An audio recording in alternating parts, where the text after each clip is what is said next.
Hello students, welcome back to the channel of our online learning Maxwell Study Hub. So अभी हम क्या करने वाले हैं? Now what we are going to do is we are starting with the exercise sum. Okay? We are starting with the exercise sum. So what I request you guys is please keep your textbook beside. तो हम क्या करेंगे, उससे question मैं लिखने वाला नहीं हूँ, तो मैं जैसे जैसे क्वेश्चन रीड करूँगा सो आपको भी पता चल जाएगा कि मैं क्या क्वेश्चन रीड कर रहा हूँ. ठीक है. So what is the first question?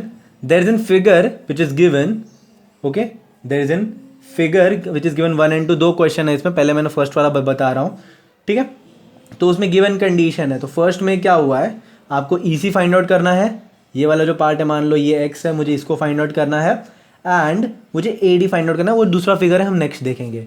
सो हमें क्या दिया हुआ है, first given condition what this is the etiquettes to write. So first is my given. So what all things are given to me? Okay, what all things are given to me? So in triangle ABC, what is given? DE is parallel to BC. Okay, ये दिया हुआ है और मुझे find out क्या करना है, मुझे फाइंड आउट क्या करना है, EC. मुझे फाइंड आउट क्या करना है, EC. This I am suppose to find. Okay. So मैं फ़िलहाल यहाँ पे एक लाइन मार लेता हूँ थोड़ा नीट एंड क्लीन करने के लिए. Now so I will start my solution. Okay, I am going to start my solution. So what is given, एक चीज़ तो मुझे पहली दी गई है, what, line D E is parallel to line B C. Okay, ये क्या है, ये गिवन पार्ट है तो टेंशन लेने की ज़रूरत नहीं है, ये दोनों लाइन पैरेलल है. तो मैंने क्या बोला था, अगर लाइन पैरेलल है, अगर लाइन पैरेलल है तो आप क्या यूज़ करोगे, बीपीटी थ्योरम. सो इसके लिए जो मेन लाइन है मैं पूरा लिख देता हूँ. तो क्या बोला जाता है, line drawn parallel to the one side of triangle, line drawn parallel to the one side of the triangle intersects the two other sides at different points, then it divides the other two sides in same ratio. तो इतना जो मैंने बड़ा महाभारत लिखा, इसका मतलब क्या है, वही है जो हमने लिखा था, that is called as BPT theorem. So हम क्या लिखेंगे, बाय यूजिंग बीपीटी. अभी तुम मुझे शॉर्ट फॉर्म में लिख सकते हो, उसका शॉर्ट फॉर्म अलाउड है, या तुम पूरा अगर बहुत ही अच्छे बच्चे हो तो पूरा भी लिख सकते हो, by using basic proportionality theorem, कोई प्रॉब्लम नहीं है उसमें. तो हमने यूज़ किया. तो क्या आया यहाँ पे, अब मुझे क्या पता है, लाइन पैरेलल है, तो व्हाट आई कैन राइट बच्चों, A D by D B. I can write A D by D B is equals to A E by E C. ठीक है, ये मैं लिख सकता हूँ. अब ए डी कितना है, इट इज़ 1.5 और बी डी कितना है, 3 है. 1 दिया हुआ है और ई सी मुझे नहीं पता. तो मैं क्या करूँगा, क्रॉस मल्टीप्लाई करूँगा. तो ई सी इज़ नथिंग बट ये यहाँ पे जाएगा तो 3 इंटू 1 हो जाएगा अपॉन 1.5 हो जाएगा. करेक्ट. अभी 1.5 का डबल होता है 3. ठीक है, 1.5 प्लस 1.5 2 होता 3 होता है. सो 2 टाइम्स इज 3. सो यहाँ से मुझे क्या पता चल जाएगा, ई सी का वैल्यू क्या है, 2 है.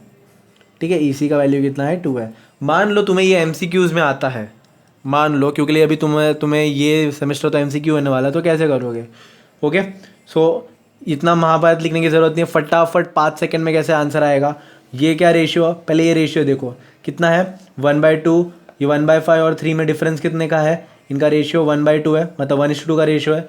यहाँ पे अगर 1 है तो यहाँ पे अल्टीमेटली क्या आना चाहिए, 2 आना चाहिए बाय यूजिंग बीपीटी थियरम. सो ये तरीका है 5 सेकंड में आंसर लाने का. इसमें तुम्हें कुछ इतना ज़्यादा सॉल्व करना की ज़रूरत नहीं है. As you know your term 1 is all about MCQs. So यहाँ पे हमारा फर्स्ट सम कंप्लीट होता है. कॉपी कर लो पॉज करके, then will move further. I hope आपने फर्स्ट वाला कर लिया रहेगा. Now moving on to the next sum. अब सेकंड वाला क्या है, फर्स्ट का ही सेकंड पार्ट है। तो अब तक फर्स्ट समझ गए रहोगे तो तुम तो ऑलरेडी स्मार्ट बच्चे हो, तो तुमको समझ गया रहेगा इसको भी कैसे करना है। So again I have been given triangle A B C. Okay, मुझे क्या दिया हुआ है, इन ट्रायंगल ए बी सी। अब ट्रायंगल ए बी सी है करेक्ट। अभी यहाँ पे देखो अगेन मुझे क्या बोला गया है, डी ई जो पार्ट है that is nothing but parallel to B C. D वाला जो पार्ट है वो क्या है, that is parallel to B C. Now if D is parallel to B C, आप समझ ही गए होगे क्या यूज़ करना है। ओके, सो अब हम अगेन यहाँ पे क्या करें, बीपीटी निकालना है। तो उसके पहले हम थोड़ा फॉर्मेलिटीज़ करते हैं जगह जो ही की है गिवन टू फाइंड लिखने का। सो गिवन हमें दिया हुआ है D is parallel to B C, वो लिख दिया हमने। Next what I have to write is what is I am suppose to find. तो मुझे फाइंड क्या करना है, that is A D. A D मुझे फाइंड आउट करना है। Then this is my solution. So यहाँ पे मेरा सोल्यूशन, तो what is been given, D E is parallel to B C. This part is given condition. ठीक है, अब ये पैरेलल है तो हम क्या कर सकते हैं, we can directly write what, A D by D B. A D by D B is nothing but A E by E C, correct. By how, by B P T, by B P T, by using B P T. So basic proportionality theorem. Now A D मुझे पता है, नहीं पता है, तो A D को मैं क्या लिख लेता हूँ, ए डी लिख लेता हूँ, या आप एक्स लिख दोगे तो भी कोई दिक्कत नहीं है। यहाँ पे मुझे 7.2 दिया गया है। ए का वैल्यू कितना है, 1.8 है। ए का वैल्यू 1.8 है, सेंटीमीटर्स है, और ये 5.4 है। ओके, सो अगेन मुझे वही करना है, A D equals to what, 7.2 into 1.8 upon 5.4। ठीक है, सो ऐसे हम करते जा रहे हैं इसको। नाउ तुम ऐसे भी सॉल्व कर सकते हो, तो या तुम्हें मन है पॉइंट हटाना तो पॉइंट हटा के कर लो। सो हम पॉइंट हटा के कैसे करते हैं, let's do that. So A D, तो यहाँ 7.2 से मुझे पॉइंट हटाना है तो क्या करूँगा मैं, मल्टीप्लाई बाय 10। ये क्या करूँगा, ये through out multiply and divide by 10 कर दूंगा। तो ये क्या उतना कितना हो जाएगा, 72 इंटू 18। ओके, 72 इंटू 18, ठीक है, अपॉन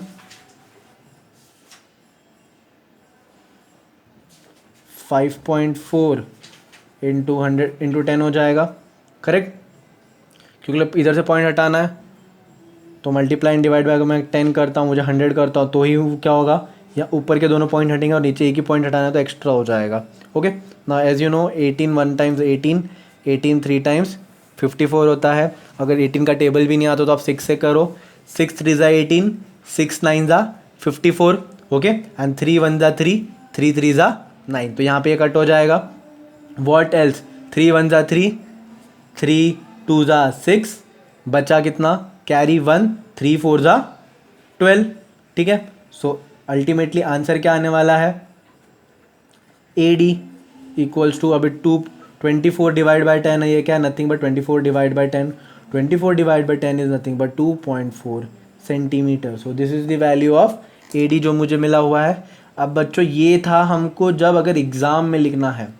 सो ये था कैसे, जब अगर हमें एग्ज़ाम में लिखना है तो इतना माथाफोड़ी करना है। वरना अगर तुम एग्ज़ाम नॉर्मल एमसीक्यू सॉल्व कर रहे हो तो एक साइड को चेक करो, 8, ये अगर तुम पॉइंट अगर तुम्हारे नज़रों में ना रहे, यहाँ पे अगर पॉइंट तुम्हारे नज़रों में ना रहे तो क्या होगा, ये 18 है और ये 54 है। 18 1 ज़ा 18, 18 3 ज़ा 54, करेक्ट। सो वैसे ये 72, ये 3 टाइम्स है तो 1 टाइम्स क्या हो जाएगा, 24। सो अल्टीमेटली क्या मिल जाएगा यहाँ पे आंसर, 24। 24 मतलब 2.4 होगा। यस ही ना बच्चों। सो यहाँ पे हमारा क्या हो गया, क्वेश्चन नंबर 1 कंप्लीटेड। सो इतना कुछ ज़्यादा डिफिकल्ट था नहीं, as you know it is very easy part. So हमारा क्या हो गया यहाँ पे 2.4 सॉरी बोलो 6.2 का क्वेश्चन नंबर 1 कंप्लीट हो गया है।